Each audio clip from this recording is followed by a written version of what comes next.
Rebondissement sur l'affaire des 14 000 milliards destinés aux générations futures. L'Observatoire congolais des droits de l'homme et le Mouvement pour la culture citoyenne, sous le label de la Coalition citoyenne contre les crimes économiques et financiers, crient au détournement et au pillage de cette somme enregistrée pendant la période d'embellie financière qu'avait connue le pays. Les organisations de la société civile lancent de ce fait des poursuites judiciaires avec en perspective une plainte contre X pour détournement et pillage présumé au tribunal de grande instance de Brazzaville.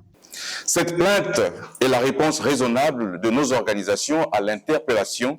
adressée à la société civile congolaise en vertu de sa capacité juridique à rester en justice, suivant les termes de la pétition citoyenne en circulation au Congo et à travers le monde, pour exiger des poursuites judiciaires contre les crimes économiques et financiers. Somme affectée au compte de stabilisation domicilié à la Banque des États de l'Afrique centrale, dont l'ouverture a été annoncée le 12 août 2006 par le président de la République du Congo devant le Parlement réuni en congrès. Cette recette est due aux excédents budgétaires suite à la hausse des prix du baril de l'or noir à cette époque.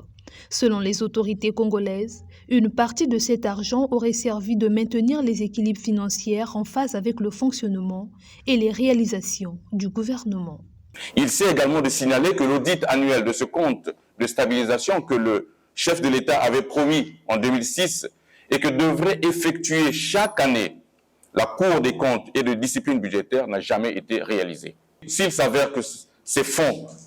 affectés au compte de stabilisation ont été effectivement détournés ou fait l'objet de pillage, cela léserait manifestement les citoyens que nous sommes et impacterait davantage nos conditions de vie et en particulier celles de nos enfants qui, pour la plupart, étudient dans des conditions inappropriées et celles de nos étudiants qui peinent à recevoir leur bourse depuis plusieurs années ou encore celles de nos concitoyens qui manquent de soins de santé faute de structures d'accueil adéquates. Cette plainte, qui s'inscrit dans le cadre du contrôle citoyen de l'action publique que devrait exercer la société civile, est la toute première d'une série que l'OCDH et le MCC, au nom de la Coalition citoyenne contre les crimes économiques et financiers, déposeront au cours des semaines à venir.